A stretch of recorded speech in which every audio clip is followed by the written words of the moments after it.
attention, sir. We are now holding the May meeting of Fayette County School Corporation's Board of School Trustees. Would you join me in a salute to our flag that's being led by some WTCC students? I pledge allegiance to the flag of the United States of America and to the republic for which it stands, one nation under God, indivisible, with liberty and justice for all.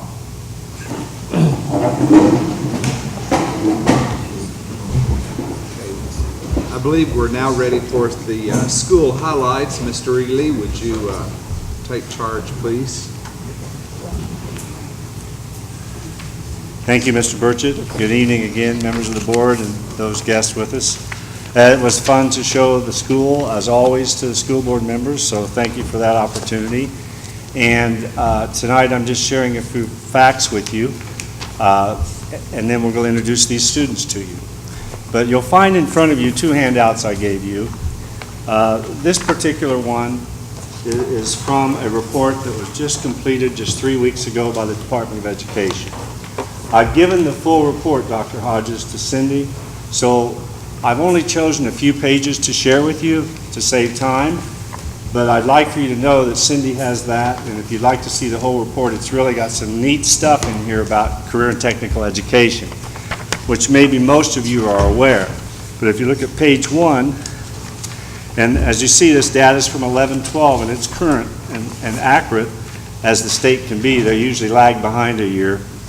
And you can see how many students are enrolled, and then how many of those students are enrolled in CTE programs. So it's a large percentage. And at the bottom in purple, the trend is upward for CTE in Indiana.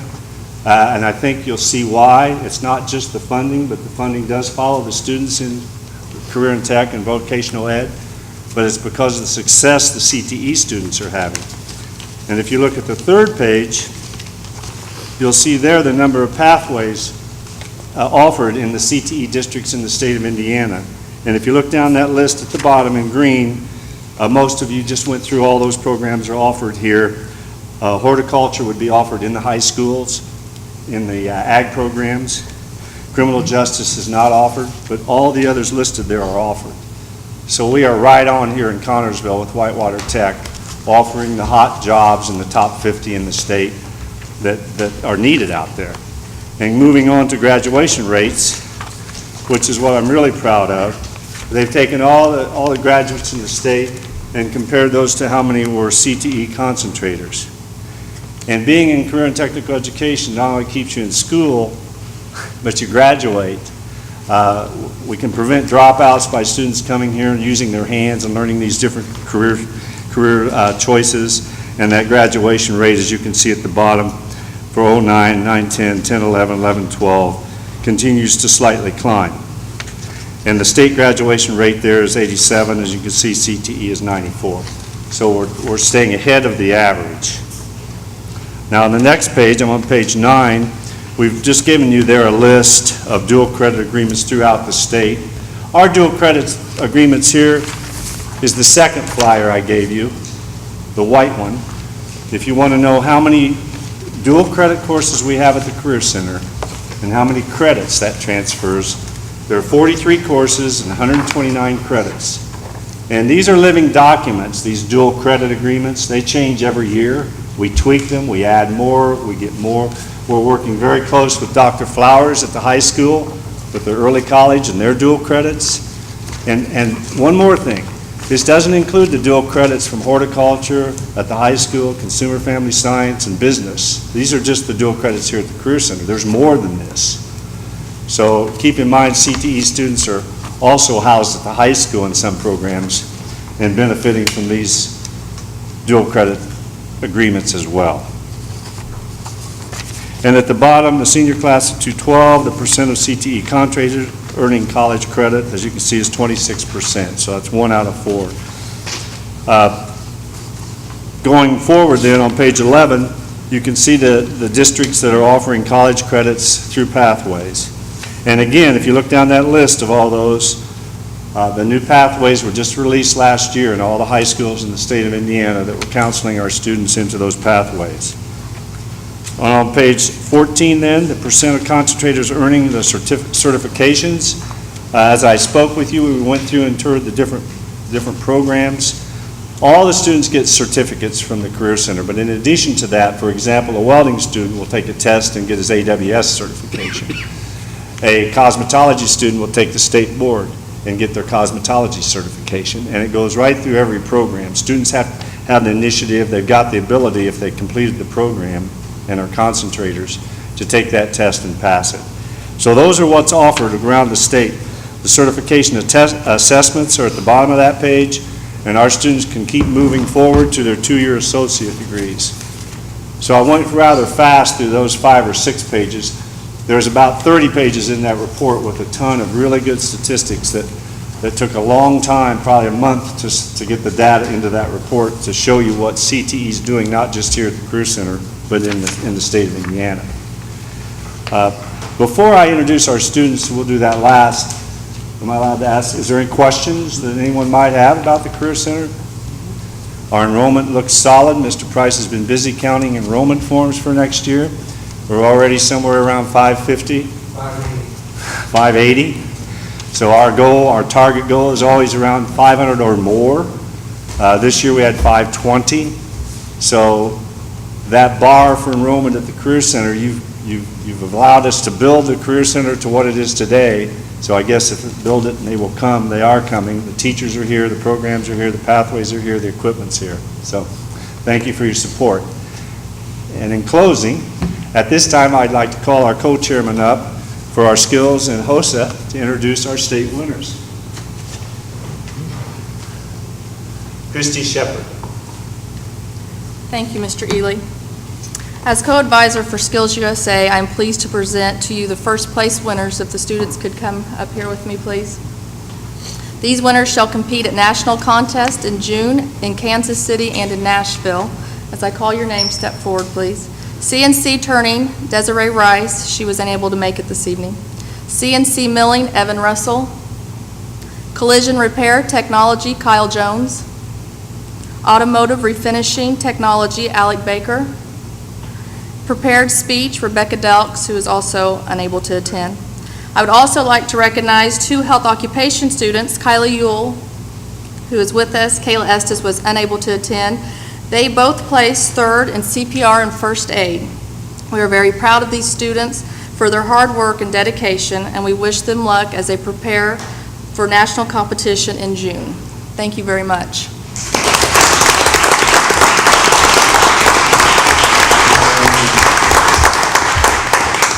So thank you for your attention. I appreciate sharing the Career Center events to you. Many students attended regionals and won, and went on to state and attended and finished 2nd, 3rd, 4th, or 5th. We didn't bring 50 or 60 students here tonight. We just brought our first place winners in the state, so I wanted to leave you with that thought. A lot of other students have been successful too in our contest. Okay. Thank you very much. Thank you, Mr. Burchett. Thank you. We'll wait just a moment till Dr. Hodges comes back in.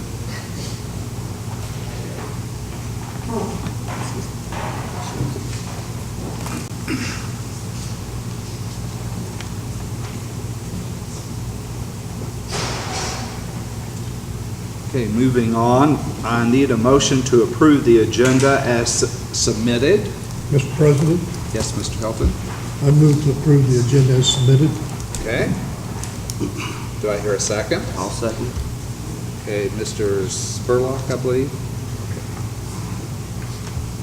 All those in favor, please say aye. Aye. Motion carried. Are there any patron comments on agenda items? Seeing none. We have a recognition at this time. Trish Fields, I'll turn that over to you to start with.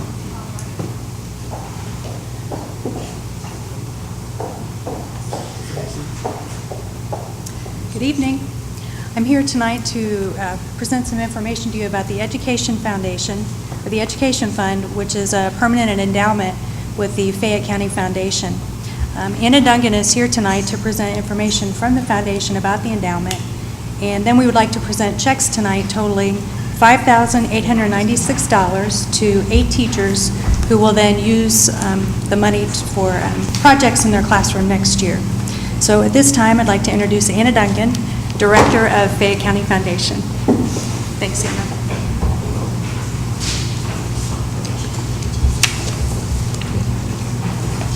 Thank you, Andy.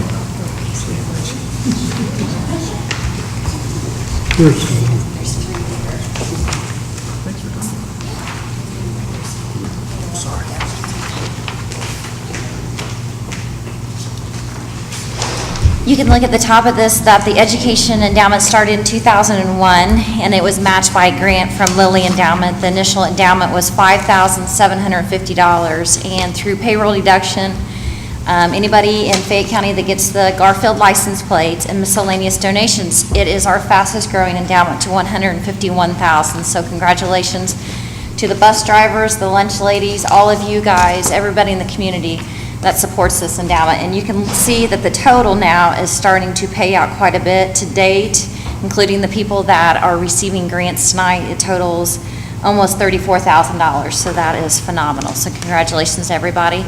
This endowment was spearheaded by Coy Powell, and I just want to say that Trish has done a phenomenal job keeping it going, keeping the mission of what was originally intended for this endowment, and for all the people that continue to give. So thank you. At this time, we'll call the teachers' names, so if you'll please come up, we'll present your checks and a letter of appreciation. We have Kevin Easley from the high school, who is receiving $1,050 for the student response system.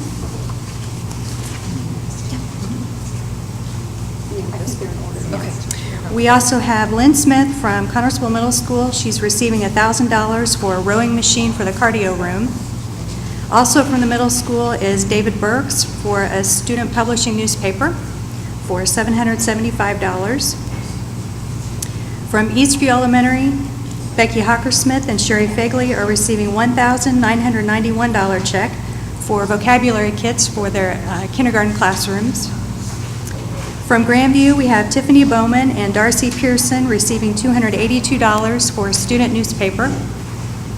And also from Grandview, Patricia O'Leary is receiving $798 for iPads for RTI groups, or response to intervention groups. So thank you to all of you.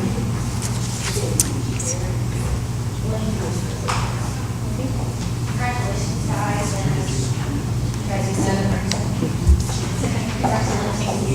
Part of the process is definitely applying a great projects.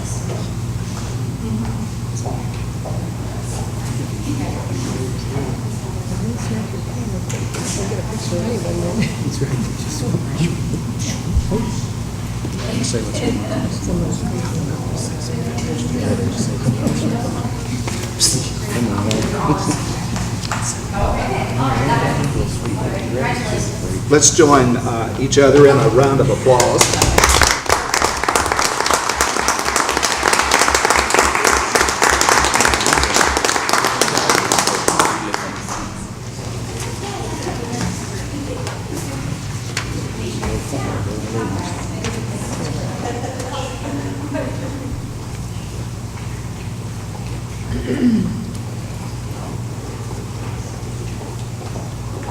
All right, moving ahead, we'll now move to our consent agenda.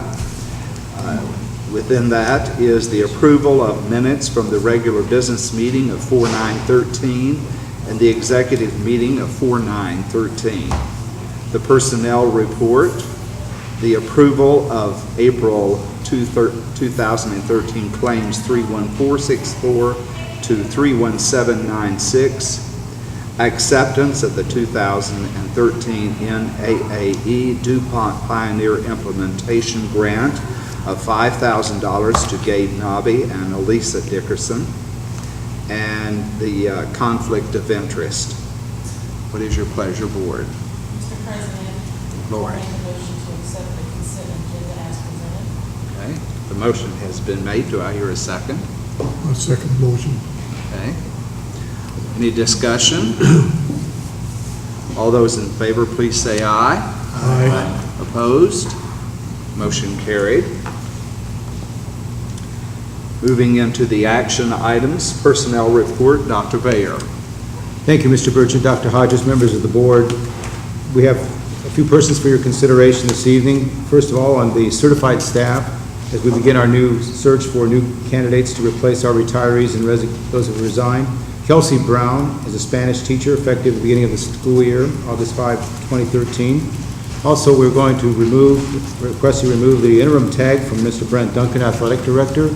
Brent has done an excellent job this past year, very dedicated in his position, and we feel it's time to recognize him moving forward into the permanent position of Athletic Director. Support staff members, Dylan Beard, Summer Technology Intern, Alex Hudson, Summer Maintenance Co-op, Matthew Sams, Summer Technology Intern, Anthony Schub, Summer Maintenance Co-op, Alec Watkins, Summer Technology Intern. And at your places tonight is a copy of the approval, I ask for the approval of administrative support one-year contract extensions for administrators of this particular group. It's called Attachment A, and there's listed for you at your table this evening. Those for your consideration this evening, Mr. Burchett. Do I hear a motion that we accept Dr. Bayer's personnel report? I move to accept the report. Mr. Hilton, do I hear a second? I'll second that. Lori Savoy. Is there any discussion? Mr. President, Yes, Mr. Hilton. are we going to be using any college students to help maintain the lawn, I guess? I don't know what else they did there. I'll direct that to Dr. Bayer. I think there's some listed, aren't there? I think, Mr. Hilton, there are some listed on the board report. Mr. Hudson and Anthony Schub will do some of that. For the mowing piece, though, we had a work-study program with the state of Indiana where we were able to hire a number of folks to do that kind of work. They have since changed the direction of that program where it has to be more project geared, so we are working with the new changes with the state. We have hired substitute drivers, or substitute mowers, excuse me, to take care of that. We also have a college student coming here in the very near future when he gets out of the college, graduates this spring here, and he'll be joining us as well. So we will have some additional mowers coming forward. Okay, thank you. You're welcome. Any other discussion? All those in favor, please say aye. Aye. Opposed? Motion carries. Thank you. Next, we have approval of the board protocol. Dr. Hodges. Board, I don't know that there's a lot for me to add. We've talked about this, I think, at a couple board meetings, and what you have in front of you, it is reduced down. We will have a larger document for you to sign, pending your approval this evening, and then we'll probably display that in central office. But the recommendation is that you approve the protocol as presented. I will say that we've not added anything to it, we've not taken anything, it is just as you saw it the last time we had conversation on that. So the recommendation is that you approve the protocol as presented. Board, what is your pleasure?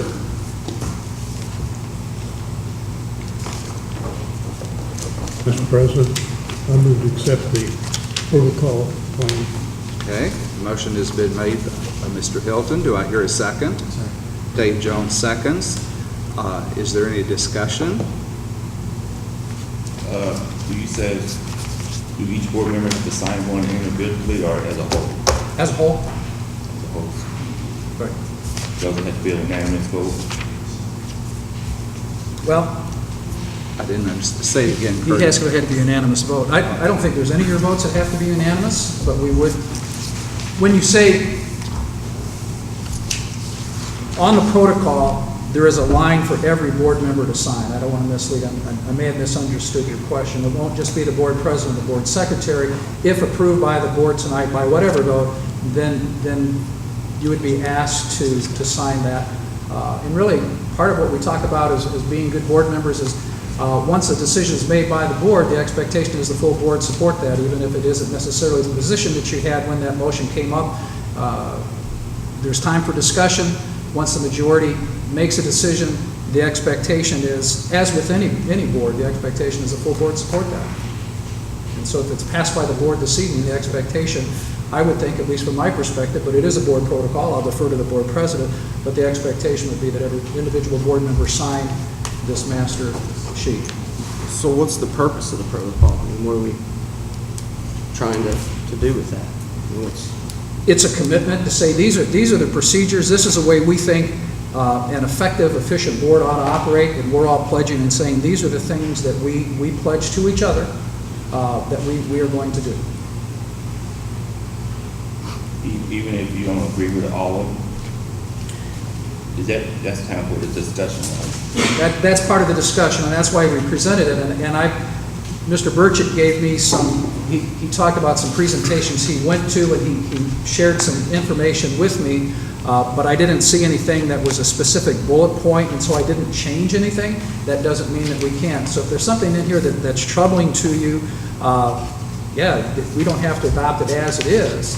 If you want to make changes, you can make changes and then support the document that the majority supports. Is that clear? We were voting on this document, right? Well, but this is time for discussion, so I guess if there's an issue of consent on the protocol, now would be the time to say that you would like for us to, for like the rest of the board. I mean, I'm just the messenger. I don't vote, I don't sign. This is your commitment to your fellow board members, not any commitment to me, but to your fellow board members and communicating to the public. This is what we believe good boards do, and this is what we plan to do as we operate. Is there anything in the board protocol that isn't already in policy or in state statute? Not really. I mean, when you look at, we have through the Indiana School Boards Association Code of Ethics, when you look at statute, when you look at what we have in board policy, we pulled some things from all of those and just put that in one concise document.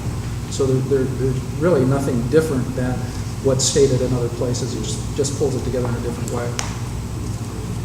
So kind of going back to my original question, what brought this what brought this on, I guess? What's the purpose of? About 3 years ago, if that long ago, during a board retreat, the person that we had working with us and providing suggestions to us as to how we get better as a board, and it was her recommendation that we develop a board protocol. We worked on that. At that time, it died. We had some conversation, it didn't go forward, and as I've shared before, I don't know if that was, I'm not sure what happened to it. As we talked in our last board retreat about being effective board members, I think that's a goal that we all strive for. What is something that we could do, and so this kind of resurfaced to say, this is a step that says, this is what we believe we ought to do. We can hold each other accountable to that. These are all things that we support, and so as we presented it, I think we presented it into at least two board meetings. While there's been some discussion, I'm not aware of any dissent that says this needs to be taken off or I can't support this. So it seemed to be the last time we had discussion, it was consensus of the board that you wanted to bring this forward and bring it up for a vote. And so that's where it is. Mr. Spurlock, if I could add a comment, I think part of the problem is especially as new board members, I know, speaking for myself, it takes a while to learn what you're supposed to be doing, how to go about doing it, and whatever, and I kind of look at this as a reference sheet. You can go to that and, oh yeah, this is what you do, this is how you handle what I should and should not be doing. I guess I just kind of, at the understanding that that's, sworn in and that sort of thing, that's where we were at that point. So I was just, it's just kind of a gray area for me, I guess. Part of the conversation is when you take an oath of office, that's an individual oath. This is a collective commitment to 7 people. This is how we're going to be. So it's a little different than just an individual pledge. And this isn't just what's in the oath. This is in some other things. And in fact, as you read through that, one of the things that I know Mr. Burchett has touched on, and I think something later that Mr. Hilton is going to talk about, the length of board meetings, and it says right here, to be efficient, effective, long board meetings must be avoided. Points are to be made. So it's not anything that's new. It's just this is good practice. These are things that we ought to pledge to ourselves that this is what we want to try to do. Any other discussion? So we really don't have to sign it if we don't want to, or do we have to?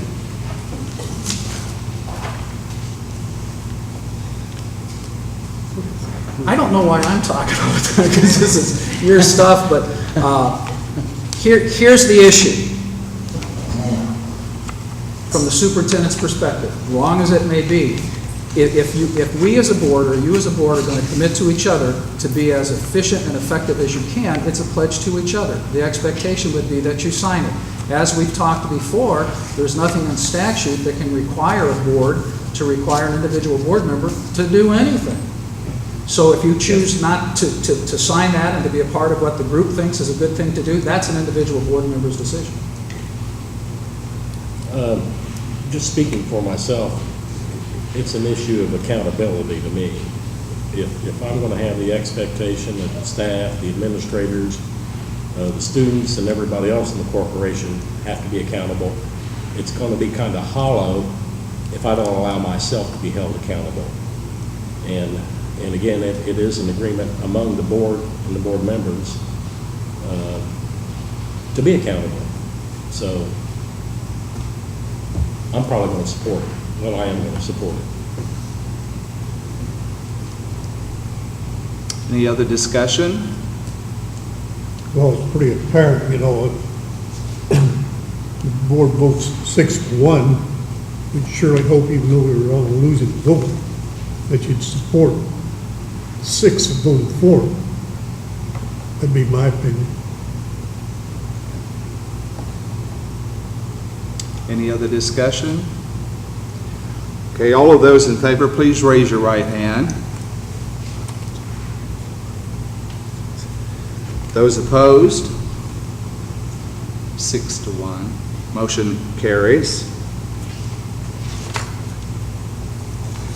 Okay, moving to the next item is the NWEA renewal for grades K through 12. Dr. Reekie. President Burchett, Dr. Hodges, members of the board. The Northwest Association NWEA testing is a series of achievement level tests designed to measure students' growth over time. We've been using this now for a number of years. We've refined it to just kindergarten, first grade, and second grade. It was the most useful at those grades. We have fewer assessments available to us at those grades, so it does serve a purpose. And now with the new, with the new teacher evaluation system RISE, it's even becoming more important because we want to monitor the progress in a more timely way.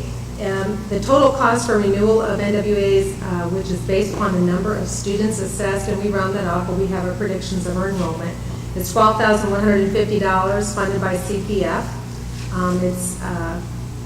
It's the same cost as what we are currently paying for this year, so there was no cost increase for about the same number of students. So I'm recommending the NWEA renewal for your approval.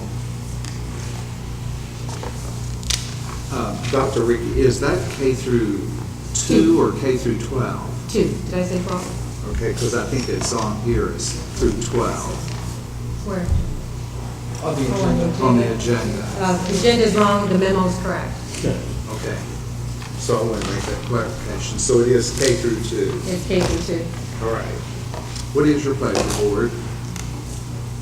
Mr. President, I recommend that we renew the NWEA for grades K2. Okay. Yes. Thank you, Mr. Taylor. Do I hear a second? I second the motion. Thank you, Mr. Hilton. Any discussion? Mr. Johnson? If our student count varies on this, is it plus or minus? Or is it block distance? We buy them and they use them in preschool. Correct? He said, is it use them or lose them if we buy too many? And I said that if there are any extras, they use them in preschool for some assessment. And I do believe that they will charge us per license that's utilized, and so we get purchase for that. So if we go over the same thing, they're going to bill us because of what we did. So they count heads. Any other discussion?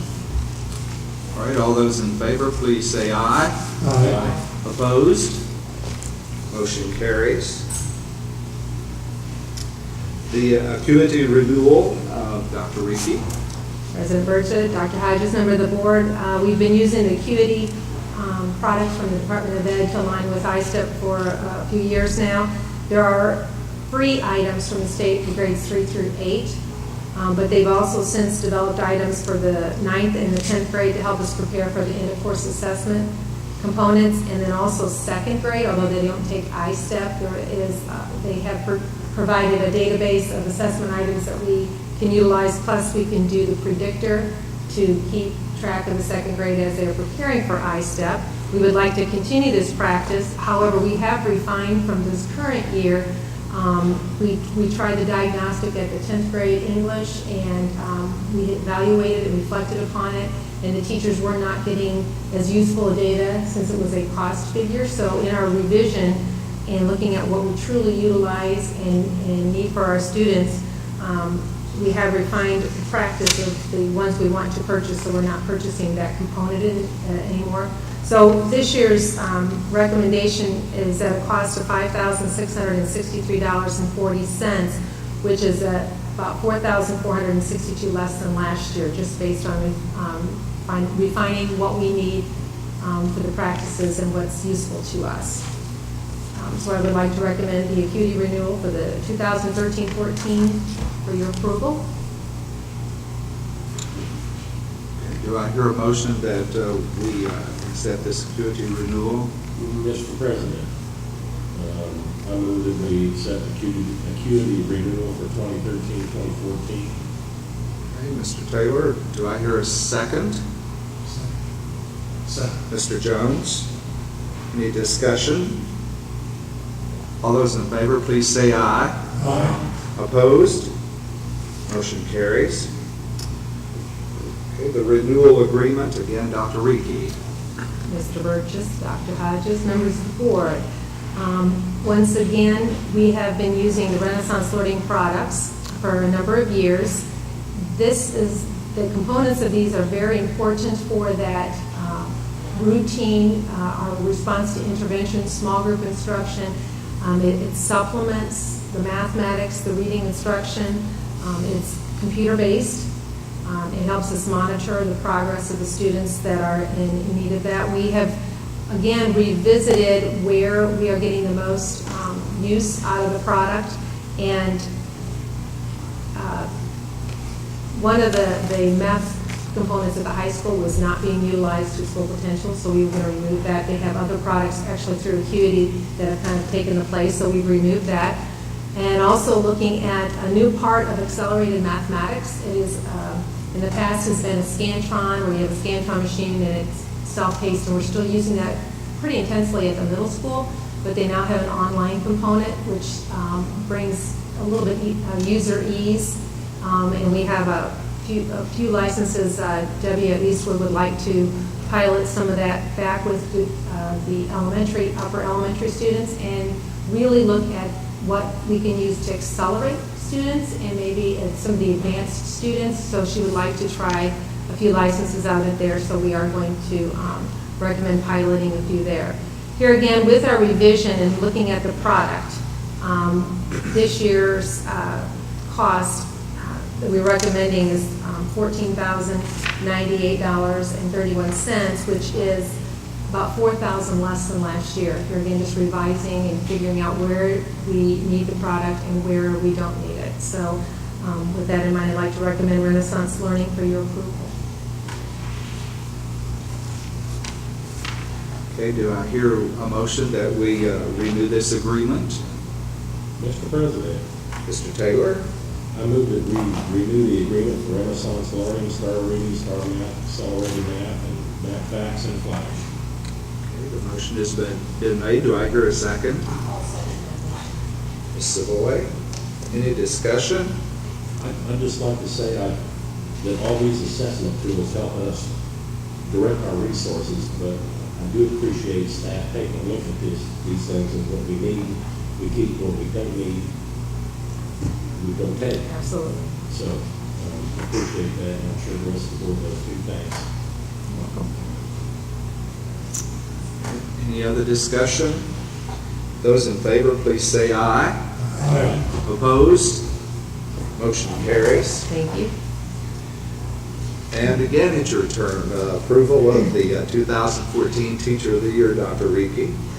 Thank you, Mr. Burgett, Dr. Hodges, members of the board. On your table, the memo got left off of for the Teacher of the Year. There's a memo in your packet at your place there. A corporation committee consisting of teachers, administrators, a parent, and myself reviewed several nominees, and based upon the application criteria as dictated by the Indiana Department of Education, the committee recommends for your approval Brenda Coleman, grade 5 teacher at Grandview Elementary, as the Fayette County School Corporation 2013-2014 Teacher of the Year. You've heard this report. What's your pleasure? Mr. President, Ms. I Savoy. will make a motion to approve Brenda Coleman as the 2013-2014 Teacher of the Year. Okay, the motion has been made. Do I hear a second? I second the motion. Mr. Hilton? Seconded. Any discussion?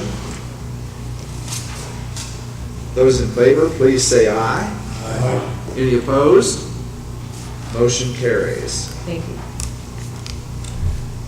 Next, we have to authorize the publication notice of project hearing. Ms. Hollett. Thank you, Mr. Burchett. Tonight's request is to advertise for a public hearing on the QZAP project. Any school building or construction projects that are $1 million or more require a 1028 hearing. This hearing would be a part of the June 11th board meeting. Therefore, I'm requesting that the board approve publication of this hearing. You've heard this report. What is your pleasure? I move to approve the publication for this report. Okay. The motion has been made to authorize the publication notice of project hearing. Do I hear a second? I'll second that, Mr. President. We'll put Mr. Spurlock as seconding. That's fine. Any discussion? All those in favor, please say aye. Aye. Opposed? Motion carries. Recommend approval of the QZAB appraisal process. Thank you, Mr. Burchett. As part of the QZAB process, we need to select 2 licensed appraisers and 1 local taxpayer, who we then recommend to Fayette County Circuit Court. We are requesting also that Bob Runn be authorized to petition the court to have the recommended appraisers appointed to appraise the Neff addition. We would then sell the Neff addition to the building corporation, who provides us the money for the construction project, and then we lease it back to them in the form of paying our debt service obligations. This is a part of what we need, Indiana Code requires us to do as a part of the qualified academy zone bond issue. So there was a specific motion prepared and left at your places for consideration. This motion was spelled out by Mr. Rund, our legal counsel, for your consideration. So are you saying that he has made the motion, or do we? No, he's written it up so it specifically complies with the legalese that he needs, if you will. So do we make a motion to accept what he has said, or just If someone recommend could read approval? that motion, if it's the board's pleasure, and someone wishes to make that motion, I would appreciate it if they would read it as written by Mr. Would you like to read, or you want me to? Whoever's making Mr. the President, I'll motion. make a I'm sorry. motion that the board authorize Jane Kellen Tyler to select 2 licensed appraisers and 1 local disinterested taxpayer to recommend to the Fayette Circuit Court, and that the school counsel, Robert Ryan, be authorized to petition the court to have said recommended appraisers appointed to appraise the Neff addition for the purpose of selling the Neff addition to a public school building corporation approved by FCSC School Board in order for the Neff addition to be used as the lease premises and a lease between the FCSC and the School Building Corporation required by Indiana Code provisions governing the issuance of bonds by public school building corporations so that the building corporation may issue qualified Academy Zone bonds to fund renovation improvements at Connersville High School. All right, the motion has been made. Thank you. Do I hear a second? I'll second that motion. Ms. Savoy? Any discussion? All those in favor, please say aye. Aye. Any opposition? Motion carries. Okay, the next item is to adopt the reimbursement resolution. Mrs. Tollett. Thank you, Mr. Burchett. This resolution allows for us to proceed with projects at Connersville High School, then be reimbursed by the QZAP proceeds once they're received. Failure to approve this resolution means we would not be able to reimburse ourselves. We can only reimburse ourselves when the resolution is in place before any monies are actually expended. Okay. Do I hear a motion that we adopt the reimbursement resolution? I will make that motion, Mr. President. Okay. Ms. Savoy has made the motion. Do I hear a second? Dave Jones seconds. Any discussion? Those in favor, please say aye. Aye. Any opposition? Motion carries. Next is approval of recommendation for the door projects at CHS, WTCC, and Fayette Central. Ms. Tollett. Thank you, Mr. Burchett. Our request for bids for the Connersville High School, the Career Center, and Fayette Central doors.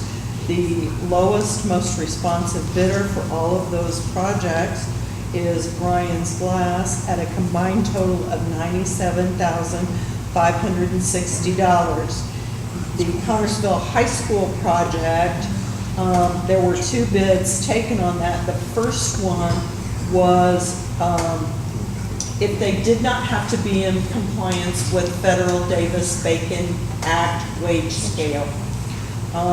Because we wish to use the QZAP proceeds to pay for this project, I am recommending you accept the higher bid for the Connersville High School project that does comply with the Davis-Bacon Act wage scale. So that's making the total the $97,560. This would all be pending Brian's Glass providing us a performance bond.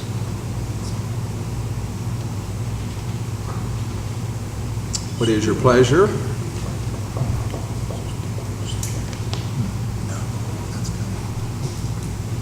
I move to accept the motion for the fact here. Thank you, Mr. Hilton. Do I hear a second? I'll second it. Mr. Spurlock. Any discussion? Okay. Those in favor, please say aye. Aye. Any opposition? Motion carries. Next item is building security request for proposals. Ms. Tollett. Thank you, Mr. Burchett. As a part of the March 13th, 2012 board meeting, the board approved advertising for requests for proposals for enhancing our building security, which would include a badge identification system that also then integrated with access through some of our doors for staff members. Those bids were received. The lowest and most responsive bidder, it was from CEI here in Connersville. Their the proposal summaries were provided to you. The highlighted items in yellow would be the recommended items for your approval should it be the board's desire to proceed. The combined total would be $171,129.31 if it's the board's pleasure to proceed. This could be funded from some carryover 2012 CPF money. Now that many of the projects have been awarded for this year, we do have excess 2013 capital projects funds that could be applied towards the project. We have the 2008 bond refinancing proceeds that are held in trust at US Bank that could cover part of it, and then the high school component could be paid from the QZAP, which is $48,262 in itself. The memo prepared for you indicated some of the other improvements we've made in recent history, most specifically the passive security at the elementaries over the last 3 or 4 years, and video surveillance equipment.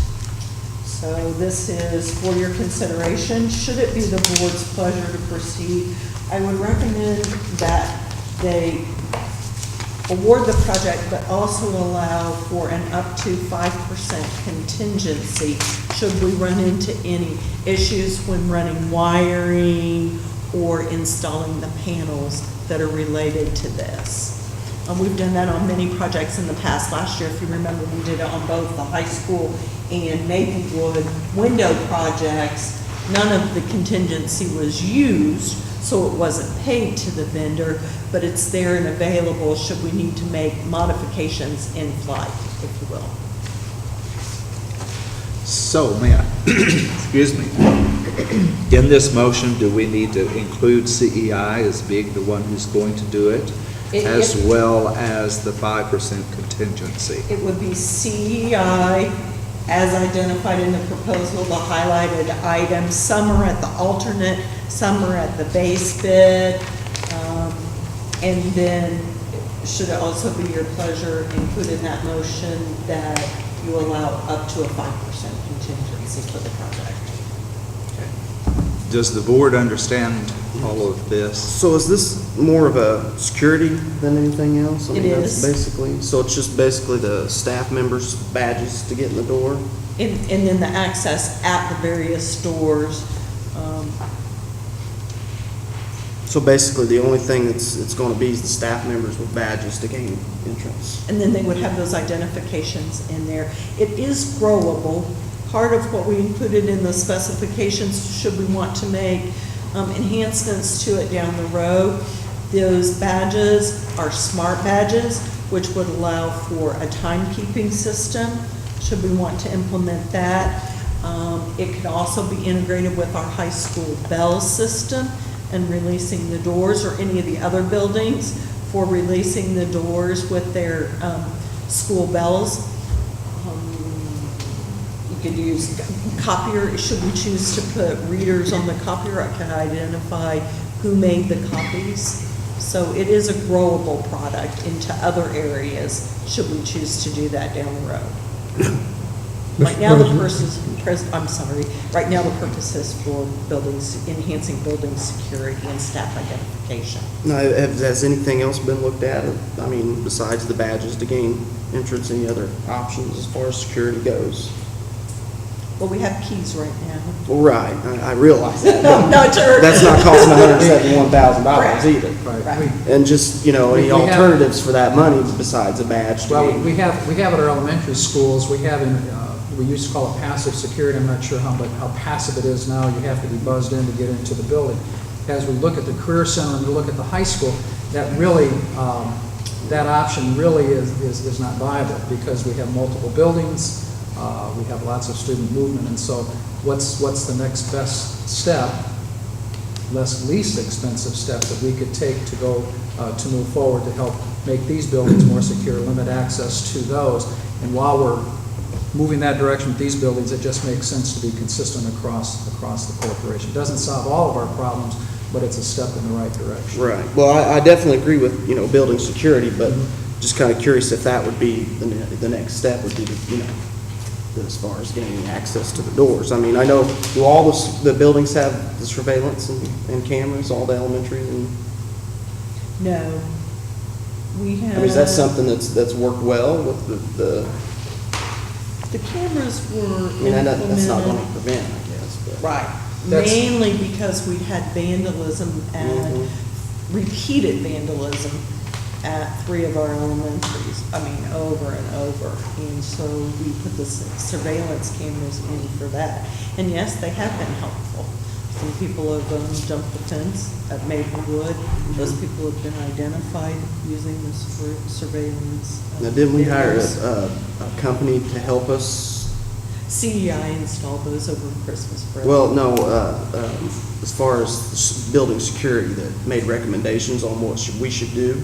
Didn't we hire, wasn't there a company involved with something to? We hired a company to evaluate our phone lines, our phone systems. I don't know that we hired a system. I was thinking I heard we had a company recommend or looked at our security systems, and maybe I was dreaming. The RFP gave them some basic informations of what Bob wanted to see in a system, what Terry wanted to see, what we were trying to do also from an administrative standpoint for identification, photo identification in the buildings.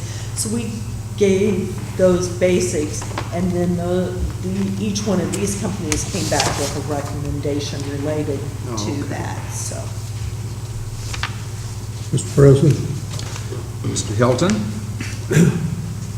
I might ask to get information from Dr. Hodges. I was impressed with the system they had at Brookville, and I know that he called. Is that similar to this, or? No. What that is, that's identifying people coming into the building. What this does is really restrict who has access to our buildings. The goal was to try to restrict, provide a secure environment by restricting who comes in. Surveillance cameras, the identification piece that Brookville has, people are already in the building, they're coming into the building. So it's a little different piece than what this is all about. Has there been any issues with people gaining access to the building? It shouldn't be.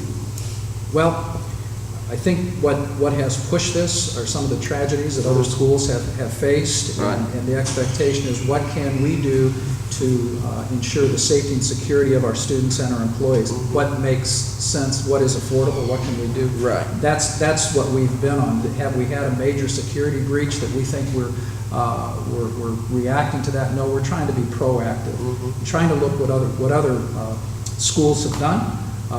We have had conversation with our law enforcement folks, talked to them about ideas that they might have. We have gone and visited, not schools, but we have visited some factories and other businesses to see what they do to restrict access, and it was the recommendation, our recommendation at this point, this makes the most sense for us to do.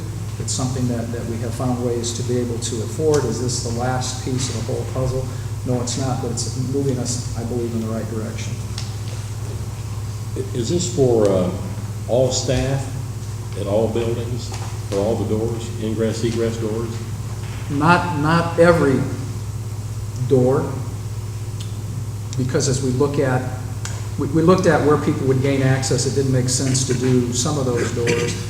But the expectation is that every employee that belongs in that building will have a photo ID that, as Jamie said, is a smart card that will activate that lock, but you will only have access to areas that you are supposed to have access to. In other words, if you work at Maplewood, your key will work at Maplewood, it won't work at the high school, it won't work at the middle school, and vice versa. Also, trying to inventory keys is always a challenge. I haven't had a lot of conversation here, but every place I've ever been, it's always a difficult task to inventory keys. People lose them.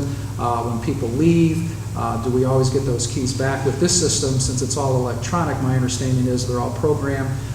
If Mr. Taylor lets us know that he lost his key, we can go in, we can cancel that key out, and then we can issue him another key so he has access to that. So it provides that.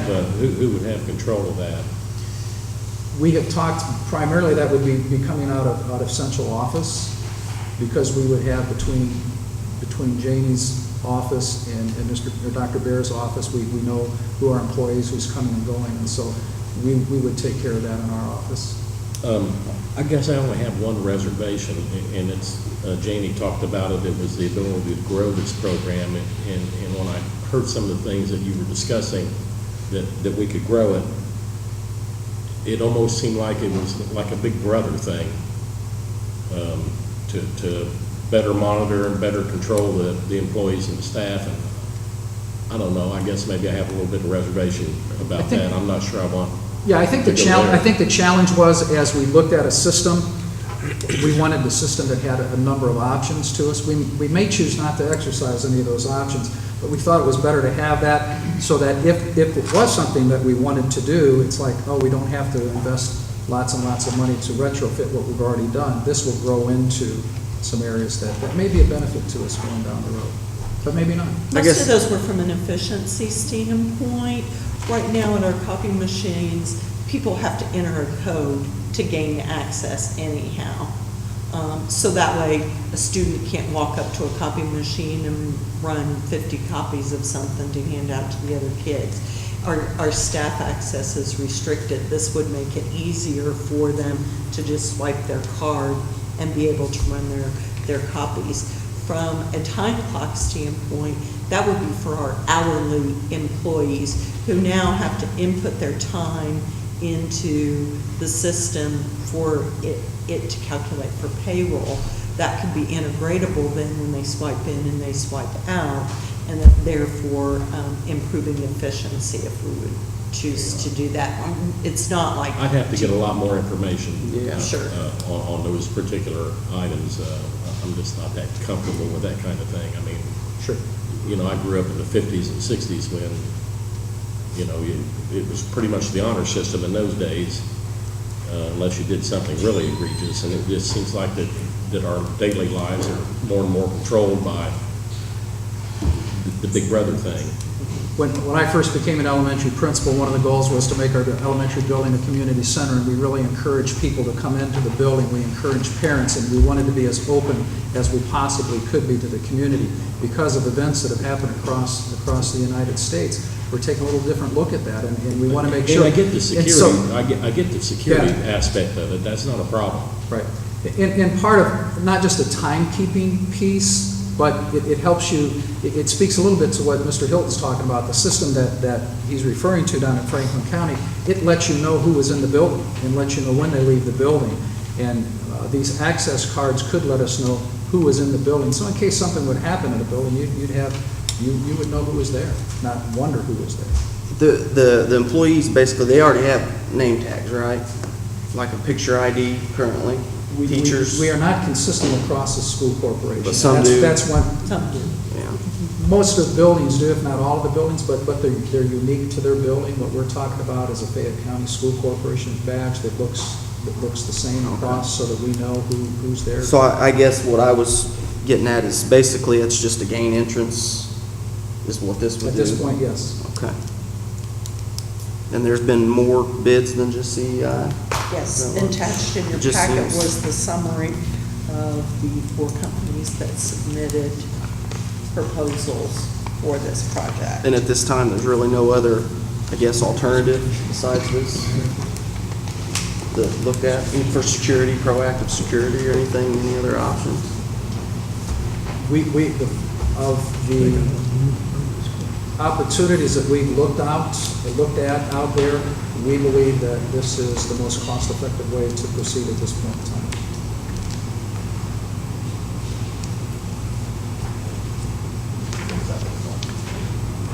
Ron, the Finance Committee did take a look at this and discuss it and ask lots of questions also when we met with the presentation that Jane had for us.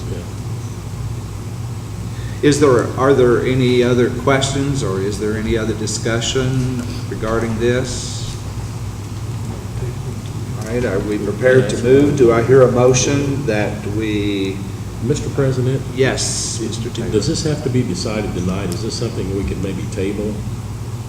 I mean, this is really important. For more information. Yeah, for more information. it's always your prerogative to, I mean, I would hate for you to act on something you're not comfortable with. The issue that we were concerned about was the timing of ordering and getting installed. But if it's not something that you want to do, let's take time. If you want more information, please let us know what information that you want beyond what we've provided for you.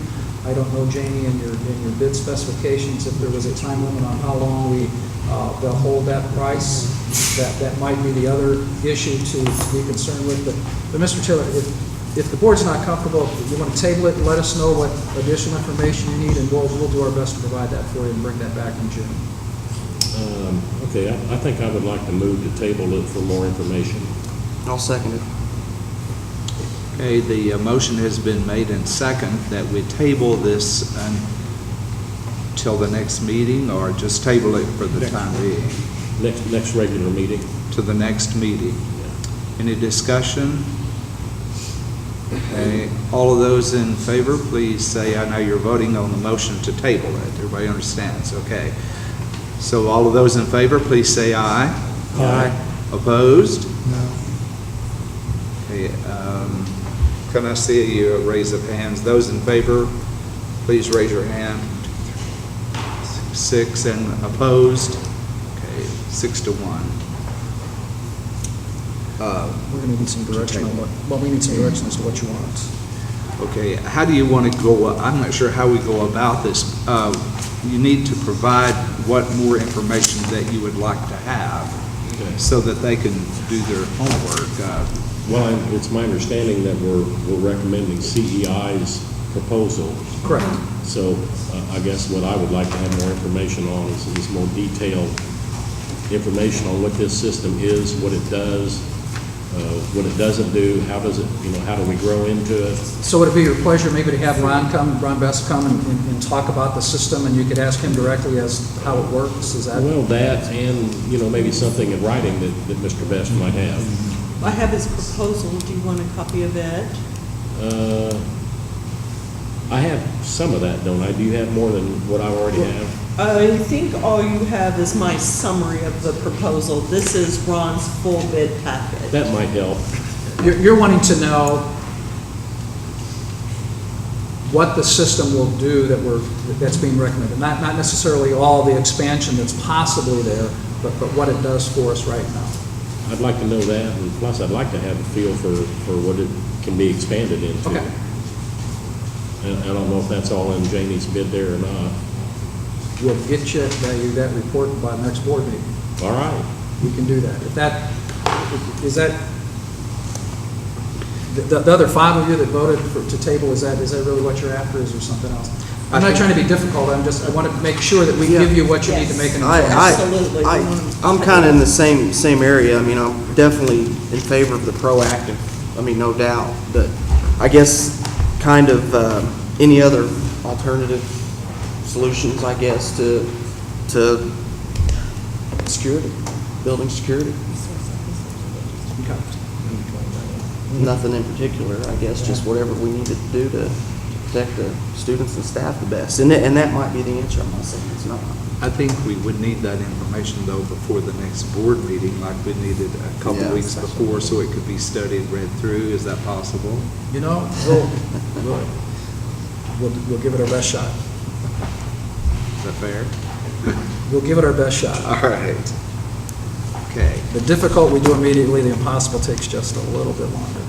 Well, that's the reason I'm asking, if that's possible. We'll try to provide some, as we collect information, we'll try to get it out to you, and please, if we're not meeting your expectation, give us some feedback and we'll keep working at it. I don't look at this as a one-shot deal saying this is what you asked for, this is what you got.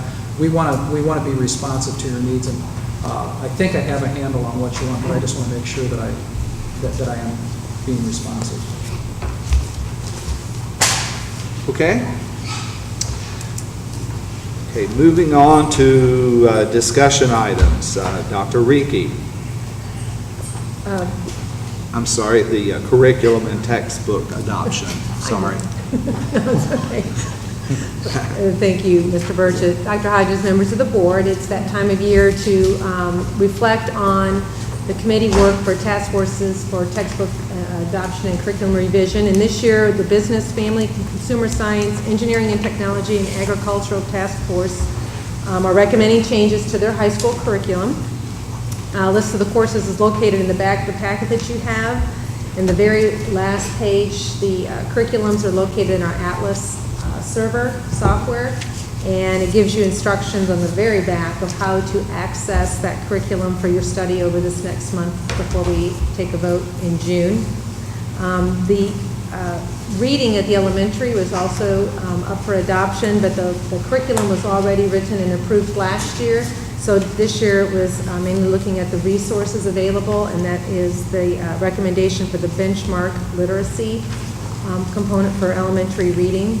So in this packet you have the recommendations for those textbooks at the high school and the rationales for the selection that they've made, plus you have access to the curriculums for study before the next board meeting. Process is remain fairly the same as it has been. It is for a 6-year adoption.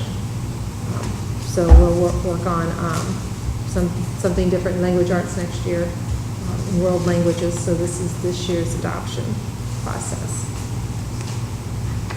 I have a question. Mr. Elton? Did the Agriculture Department find adequate resources? Well, they didn't find adequate textbook resources. That's And they what I are mean. recommending, they have an online program, and Trish, you may have some of the more details on that. They did an extensive study and sat through the curriculum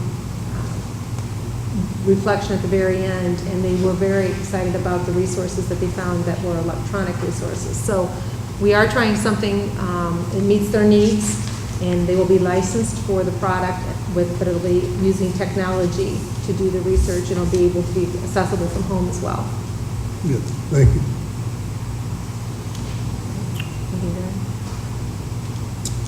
Trish has done a great job leading the groups and the task force. I was very impressed watching the action, and there's a lot of leadership on the curriculum and the departments themselves, and it's nice to have persons such as Trish monitoring that and keeping them, making their timelines, et cetera. So, and she did a great job with pulling this all together for you to review. Any other questions? Does everybody see how to get to the, if you have any questions, I think there's even Trish's contact there, and she can walk you through how to get on the resource, but there's a lot of material there to review, if you so choose. Okay, since this is just a discussion item, we don't have to do any action tonight, it's just a presentation. Okay, moving on then. The next item is the PPACA update. Ms. Tollett. Actually, I think it's going to be Dr. Clark. Yeah, I told Janie, she had quite a bit of information on the agenda, and I said if she'd put together the PowerPoints, I'd go ahead and run through the PowerPoint for her.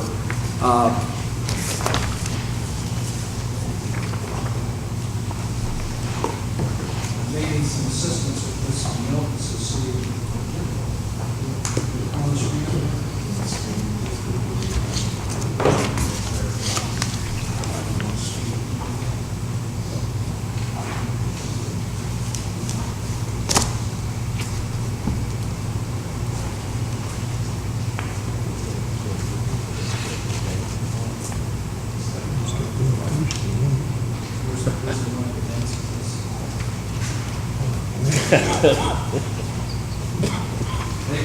Appreciate your support.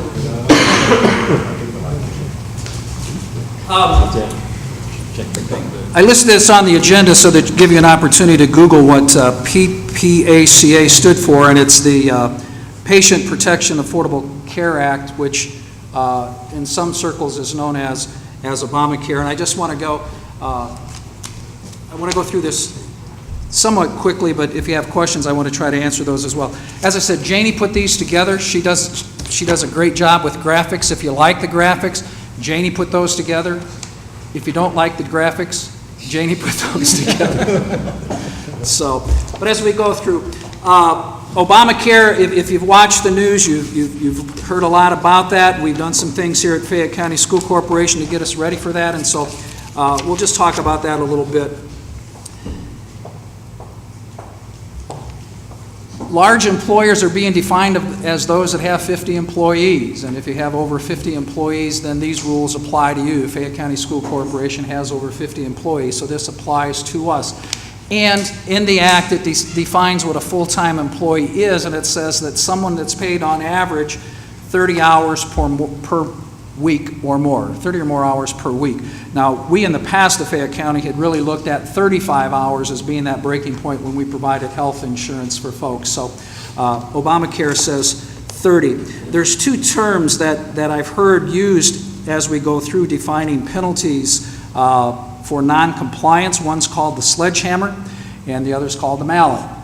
Neither one sounds like a pleasant experience to me, but the goal is, or the expectation is, that large employers will have 95% of their people under affordable health care. If you fail to do that, then there's a pretty significant penalty for that, and then the mallet has some other issues that we'll get to in a few minutes.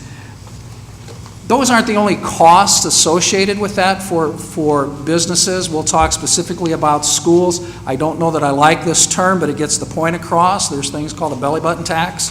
Employers will be charged $1 per covered life this year, and next year it will be $2. And they say covered life, it doesn't mean life insurance, it just means those people that are on the health insurance plan. What's that dollar for? Well, the presentations I've been at, the presenters say that this is to help fund the think tank. Those folks that are planning all this, there needs to be some money to help generate how that goes, and so this is where that money's going to. There's also some money to help establish the regional exchanges. You'll hear about states having a requirement to establish regional health insurance exchanges. Where does the money come to get those started with? It's a $63 per employee charge for that.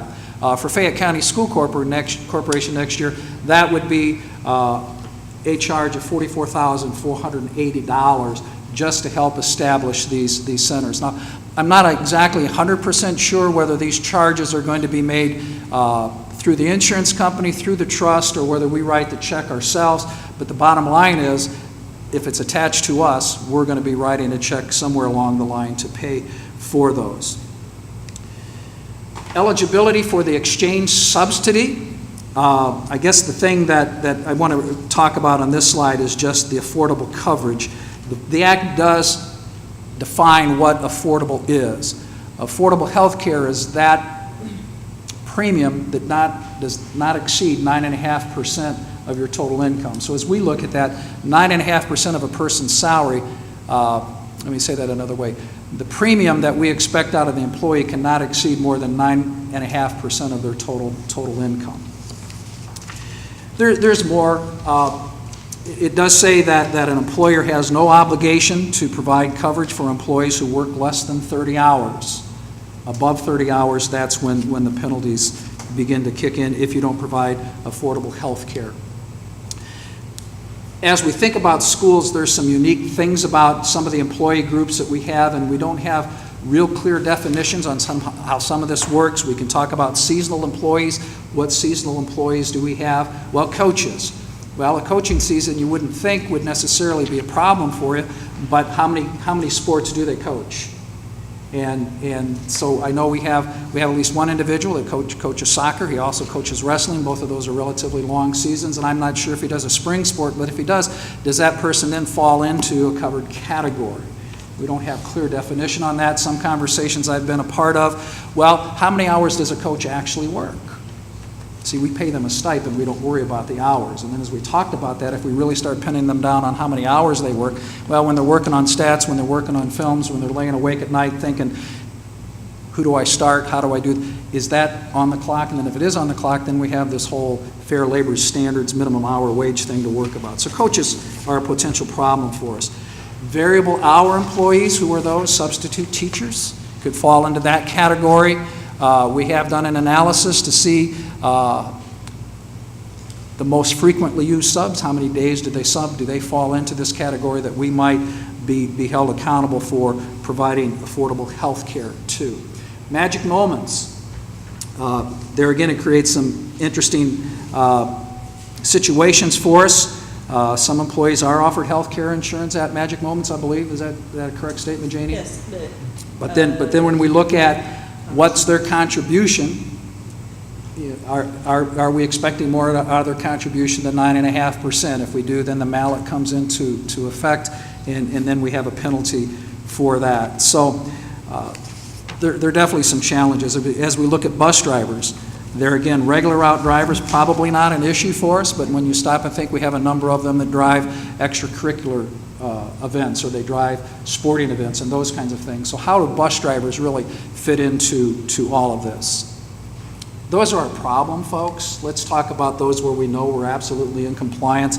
When we look at administrators, office employees, school nurses, teachers, technology, maintenance, and custodians, there's no sledgehammer there. We do offer health insurance. We don't exceed the maximum contribution from an individual employee, so we're in good shape. We avoid the sledgehammer, and there's no mallet impact either. So these are the folks that help build up that 95% compliance piece that we're going to be held accountable for. Two different groups listed on this sheet. Those that work less than 30 hours or 35 or more hours, less than 30 hours per week. There's no requirement to offer health insurance. If they work 35 or more, they're already eligible to participate.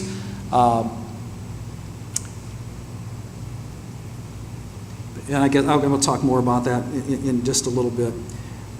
But I guess on the sledgehammer, if we would roll back a few days in the calendar and go back to the way things were in February, and we do absolutely nothing with our employee groups from February, we would not be in we would not be in this 95% compliance.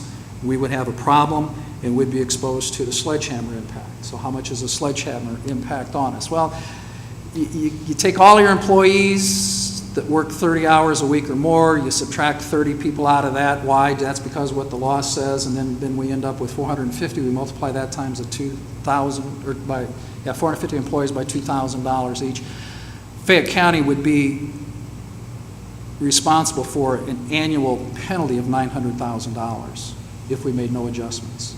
That's not a one-time bill. That's ongoing. That's not sustainable. We did look at 90 employees that work more than 30 hours but less than 35. We looked at what would 9.5% of their contribution be towards health insurance, and we looked at what is the cost of our lowest plan at this point in time, and what would be the additional cost to Fayette County School Corporation if we provided insurance for those individuals. And we calculate that out to be about $400,000, again, on an annual basis. And my expectation short term with some of the belly button taxes I talked about before, some of the increased expectations on the healthcare industry, I really do expect our premiums to see some increases. So what have we done? Well, starting Monday, we did meet, before yesterday, we had talked with our employees that worked more than 30 but less than 35 hours, and we did roll them back to 28 3/4 hours per week. Now, what we've also done this year in trying to be as understanding as we can, we have provided an opportunity for those employees to make up the hours that they lost so that during this school year they can be made whole. So in other words, if they were expecting this year, based on what we told them their salary was going to be, that they were going to earn $10,000, while we reduced their hours starting on Monday, at the end of the school year we're going to give them an opportunity to be made whole. We did distribute out to the principals some options, how to do, what kinds of activities would be acceptable. We also gave the opportunity for them to not volunteer, but to work in summer school and be compensated for that. So we've tried to make sure that everyone who is currently working, even though they've had hours reduced, will have an opportunity to earn full salary for this year and this year only. And then going forward, we'll have to decide what we do. Why are we doing it now? Because what we're being told is that we are going to have to verify hours that our employees work. And there's going to be what they call a 6-month look-back period where they want to see if you've made the adjustments just at the last moment to try to avoid something, or whether or not this is the normal way that you've been doing business. And so the advice that we were given is that we should make this change. If we're going to make a change, we make it as close to May 1 as we possibly could. As we looked at the calendar, May 1 was Wednesday. That didn't seem to make a lot of sense, and so we chose Monday the 6th to do that. What are some things that might change?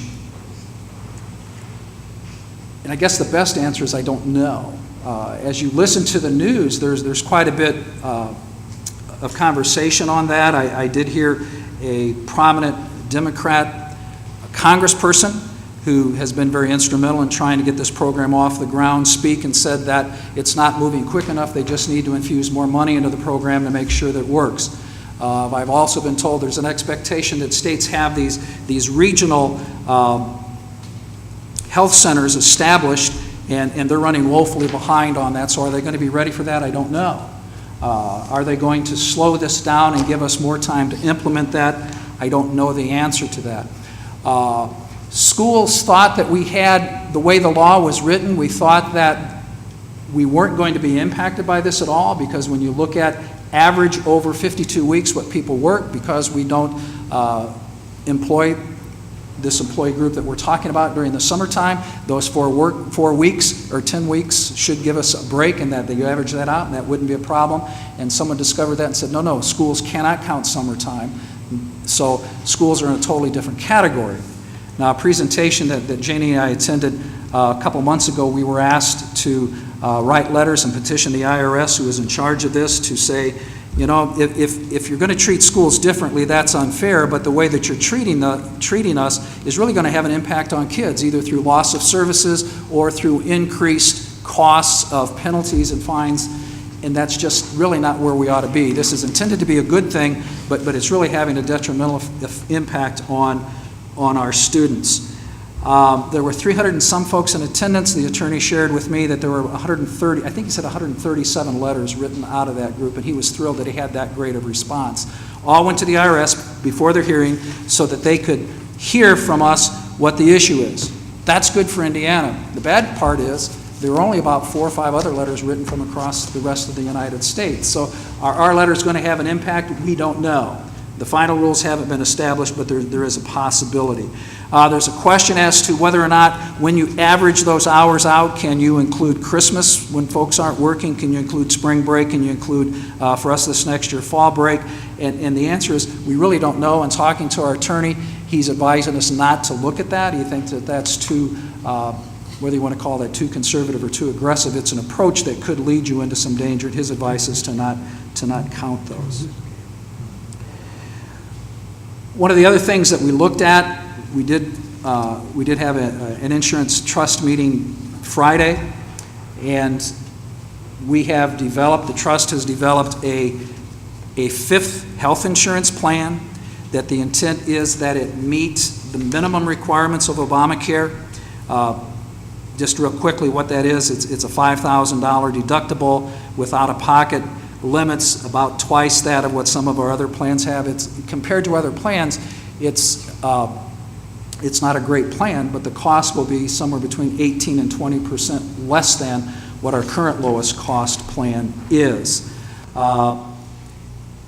Anthem Blue Cross was a little hesitant to firmly endorse this because they want to make sure that as they study the law and they understand what minimum means when it says minimum health care, that these are in compliance with it. But we are looking at that. But I think there's a couple unintended consequences as we look at trying to find a way to make health care available to all of our employees. We've had contact from some of our employees that say, you know what, if you make health insurance available to me, and it happens to be a female, so the gender pieces, you'll understand why I use the he, she. She's indicating that right now she has health insurance through her husband's plan. But her husband's been informed if she has insurance available to her, then their plan will cut her out, called spousal carve-out. And so in that particular case, their health insurance would cost them more, and the coverage would be less. And they're saying that the loss of hours, really, compared to the other impact, is not something that they desire. The other thing that I learned Friday, I didn't really fully understand this until then, but in these regional health care, health insurance groups, for lack of a better term, for people who are earning under a certain wage, there'll be some subsidies to help offset the cost of health insurance. That's a good thing. However, if your employer makes insurance available to you, then you are not subject to the vouchers to help offset that. So there's a possibility by keeping people at 32 and a half hours, the extra that they would earn by working those 2.5 hours would be less than what subsidies they might get to help offset the overall cost of health insurance. So it really becomes a complicated deal for us. So what we have done as a school corporation by reducing about 90 employees back to 28 3/4 hours a week, as we have bought some time for this to work out, to make sure that we position our school corporation in the best spot that we possibly can be, and give us maximum flexibility. As I say, we have rollback hours. There is an option for people to make those hours up at the end of the school year. As we get closer to the implementation date on this, we'll have a better understanding of how some of that will impact us. I also understand, and I hate to make statements that people who sell insurance or are CPAs and advise clients on some of this Obamacare, I hate to make some of these statements, but it's my understanding that everyone will have to demonstrate that they have health care coverage, and I don't know whether they do that through the tax report or how that's going to be. So it's not something that you're going to be able to just say, no, I don't want it, leave me alone, go away, and nobody ever know I'm happy. I think there's going to have to be a report for everybody, and so we have to make sure that we're trying to do the best we can for employees and protect this school corporation as best we can. That's trying to go through that very quickly. Janie's got a lot more meat in here than what I went through. If there are questions, I'll be happy to entertain those in between Janie and I think Steve's gone to some of that training too. Maybe the three of us, we can provide an answer. Carl? How many people are going to be affected by a cutback to 28? About 90. In the first year, they're going to be able to make up that time extended school. Yes, that's what we present. Yes. For this 1 year. Yes. My only concern with that is to keep good employees in some of those positions. It can be a little bit risky. Here's the issue as I see it, and you can help me see it a different way. Okay, if we leave people at 32 and a half hours, the penalties that we would suffer because of that, whether that's through our cost of paying a share of the health insurance, is something that's not sustainable. And so we would be looking at, I think, significant layoffs to try to cover that cost. And so what's the consequence of that? Well, that's a significant consequence to the employees, but it also is going to have an impact on the instruction of the kids in the classroom. And that's why we're trying to look at that, is what's going to have the least impact on what we're doing. Some of the options we gave principals as they look to adjust hours, because it's important we have some of these people here at the beginning of school. It's important we have some at the end of school. And so we've given them some flexibility to have people report at the regular time and go home early, come late, go home at the regular time, or look at, since lunch hours are unpaid, look at extending that lunch hour to see if there are some people that maybe that makes sense for the role that they play. We've left that up to the buildings to work that out. I don't know how much Dr. Bears had input on that. I can't tell you how that's worked out, but we've tried to build in as much flexibility as we can in this to meet the needs of the kids that we have, but yet still live within the rules as they're being explained to us by our attorney. Yes, sir. Have we thought about maybe giving those employees a raise to make up for that? Well, that difference? We thought about a lot of things, and there again, what we've done administratively that we thought fell within the authority that we have. If it's granting raises, that's going to have to come from the board and come from someplace else. But here's something else to think about on that, is you're going to have a group that may end up with a larger percentage raise or a larger raise than any of the other employee groups.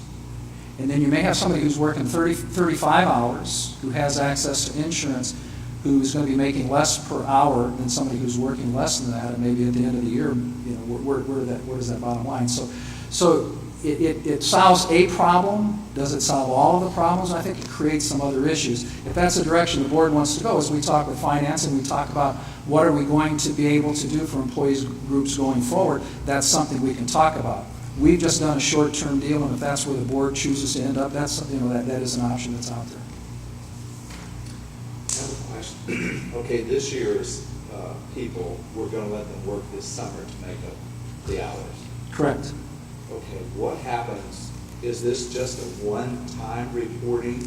If we take those hours and do it in the summer, is that going to be added to their fall hours, and would that put them over? It's a per week, and the caution we gave, we get out of school.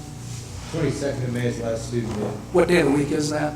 Wednesday. Wednesday, and so we've cautioned the principals that if someone wants to make up their hours, they don't make up all their hours right on that next Thursday, because that could put them over 30 hours that week. So as we look at spreading that out, as long as they're not over 35 hours or 30 hours in a particular week, we should be fine. Yes, sir. One other thing, I've been contacted, I discussed with a husband that his wife had worked at a school and worked with special needs kids, and she was concerned with, she did a lot of work with the special needs kid that was, I guess, diabetic, and she's going to have her hours cut back, and she was concerned that no one was going to be able to, take care of the kids, since she's going to be gone as much. I mean, is there anything been done for those situations? Yes. What we did initially, and Jane, what was the number that we sent invitations? Like 118 or 100 and what was the original group number that we looked at? It was more than 90. It was just few over 90, and then there were about 14 positions that we had a back receptionist, health assistant, and some special needs instructional. Yeah, here's what we did is we talked to the building principals and we said, are there critical areas that we have, as you say, with special needs students, we have students that need help with wheelchairs, we have students that need help with catheterizations, we have students that have a lot of needs. And by cutting those folks back to less than 30 hours, are we putting kids in jeopardy? Are there positions that we really need to? And there again, a number of our special needs students don't deal with change very well. And so there was some talk, well, let's just bring in a different person. You work half a day and we'll have somebody else and we'll overlap that way. But bringing different adults into that classroom might not be a good thing for those kids. So our building principals know their staff and their students better than we could. And so we put the challenge out to them to say, out of this list of people, whose hours can we not cut? How can we adjust those? And so once we got that information back, then we made final notification as to how we were going to do that. Is that? That's accurate, and I think the principals have become very creative in working with their staff, and I've not had one principal complain that they couldn't cover that adequately and not sacrifice the safety or welfare of our children. So they've been doing a good job with that. I don't have all the results in as far as, I have all the schedules in, and they've made the schedules all work. I have all those, and they seem to be making it work really, really well. So, and I think they are looking at all those special needs children and those special circumstances where we have to make sure we cover everything. Some of the things that we had tried to do to work on prior to the new determination of 30 hours was keep people under 35 hours, and that's when Janie talks about some receptionists and some of those folks. We've hired those people in at less than 35 hours, and it really didn't make any sense to cut them back farther than where we already had. So we did try to look at it as much individually as we could.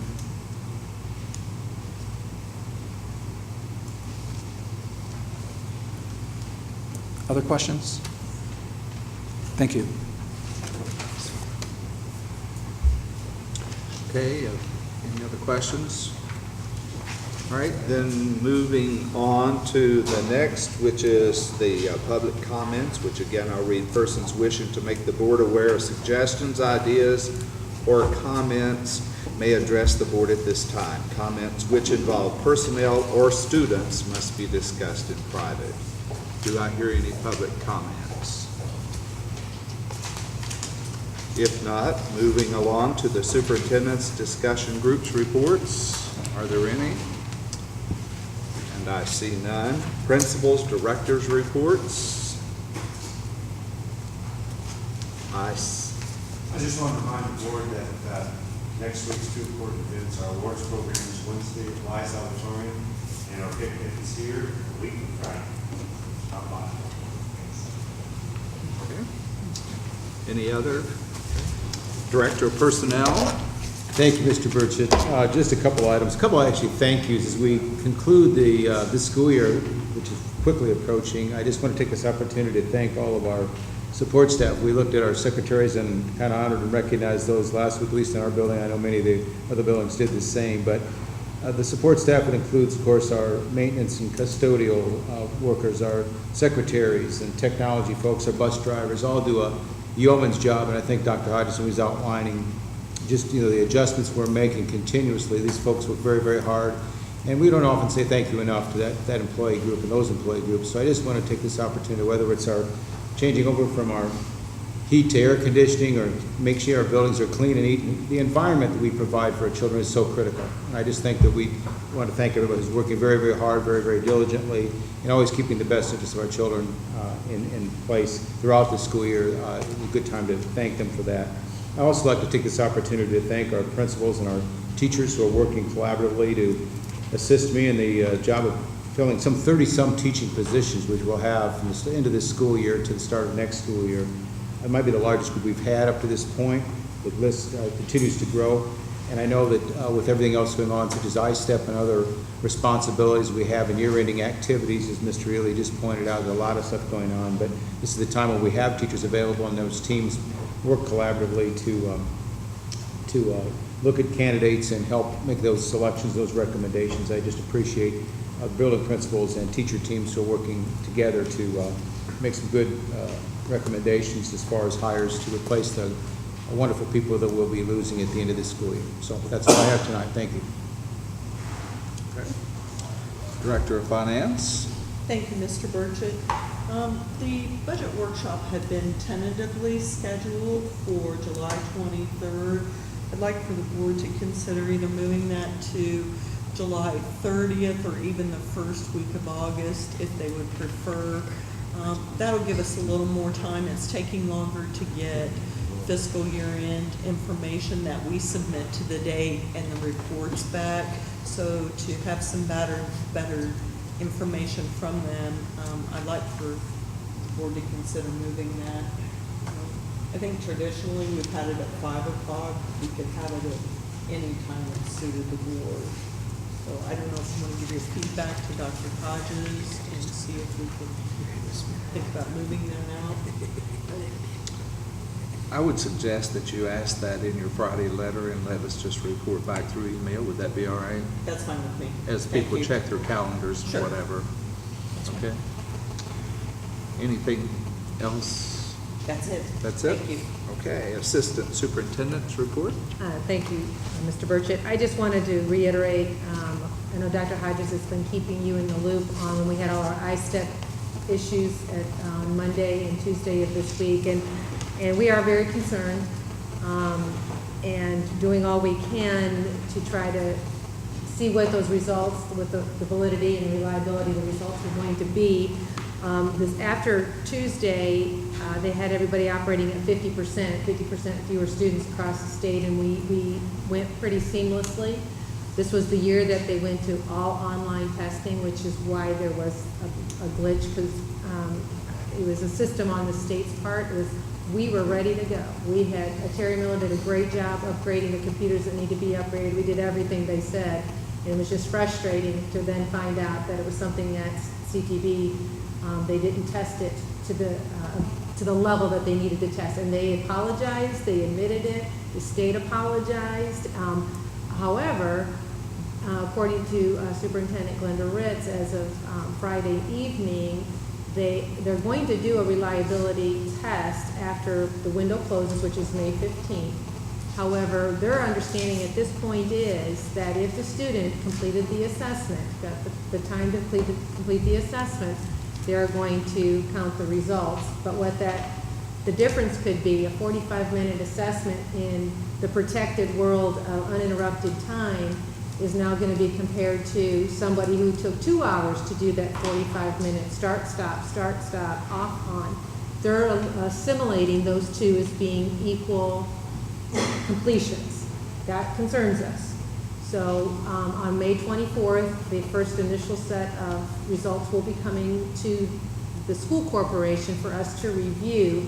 Our teachers and principals have journaled everything they could possibly journal about any issue they think would have caused any kind of valid result pieces. We have to put this together, and then we have a window, a very small window of opportunity to do any kind of appeal and rescoring. They got found the rescoring window, and it's very short. So we just wanted you to be aware that the state is really confident in these results, and we're not so confident. So, but we really don't know until we see them and review them. We just want you to be patient with us and nurture us through this very difficult time, I guess. So, thank you. Superintendent's report. Just to continue the thought that Dr. Reeking mentioned, also some concern long-term, because so much of the current high-stakes testing, we look at student growth, and that has an impact on the student, it has an impact on teachers, it has an impact on administrators, has an impact on the corporation as far as grades. And so as we look at maybe undetermined and being more liberal in excluding tests this year, my concern is, will our growth be somewhat artificially inflated, which is good for this year, but then going to the next year, that becomes our baseline for the next year, and so what does that do going forward? So really the issues that CTV are experiencing to me are inexcusable, and that's very frustrating. I do have a number of positive things, but I shared those with the board president for his report, so thank you. Okay. All right, moving on for the good of the cause. Does anyone have something they'd like to share? I went to probably the best conference I've ever been to, board conference in Arizona. And I made some important notes when you look at education in the 21st century. I think a lot of schools are going to have to gear for, including us. But rather than prolong this, I'll hand out copies or have them mailed to you. I'll discuss it next meeting, if that's okay. That's fine. Anyone else have good of the cause? I have a couple, three things, but I'll let you go first, Mr. Taylor.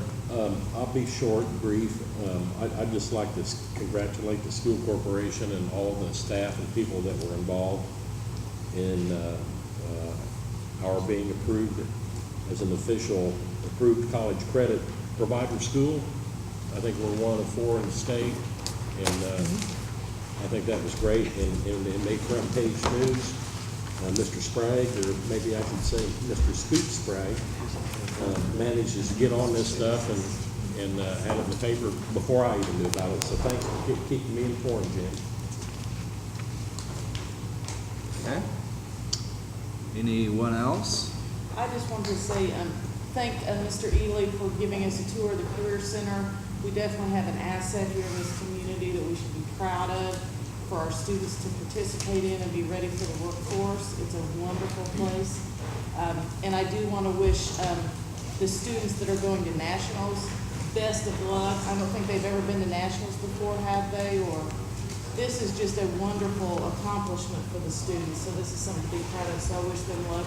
And also this coming weekend is prom, so we want to wish the seniors to have fun, but also stay safe. Thank you. Anyone else? Just to add a little bit, our mixed choir placed 13th in the state of Indiana this weekend. And you say 13th, but folks realize they're up against some of the big schools of Indiana. So it's really a great accomplishment, and I saw Mr. Tyler, and he was so pleased. And also our academic science team competed at state, and they got 5th. And again, remember, they're competing against the big boys. So I think that's very, very great. Warren covered one thing I wanted to. I wanted to mention also, I don't know if you went to see Arsenic and Old Lace, our high school production, drama production. I just thought it was outstanding. I thought the kids did a super job with it. But you know, they had a lot of community support, individuals that were coming in to give of their time and not get a cent for it. And just to name a few, Bobby Clark, David Flum, Jim Wicker, of course, David Caldwell, and I'm always afraid to call names, afraid I'll leave someone out, but to all of those people, a big thank you. The set was just beautiful, and I just thought the kids were so good.